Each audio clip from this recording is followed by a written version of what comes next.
News వార్తలకి స్వాగతం. దళితులను అమానుషంగా కొట్టిన పోలీసులు.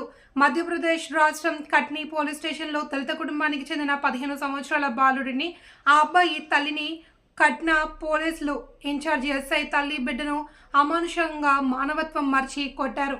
ఈ సంఘటన మధ్యప్రదేశ్ ఎంపీ పోలీస్ దళితులపై క్రూరత్వం చూపడమే కాకుండా సమాజంలో ప్రబలంగా ఉన్న దళితుల పట్ల అహింస మానవత్వాన్ని కూడా బహిర్గతం చేస్తోంది.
मैं कटनी में रहता हूँ। मेरा नाम दीपराज वंशकार है। मेरे को जीआरपी थाने की टीआई मैम और 4 पुलिस वाले मेरे को ले जाके थाने में और मेरी दादी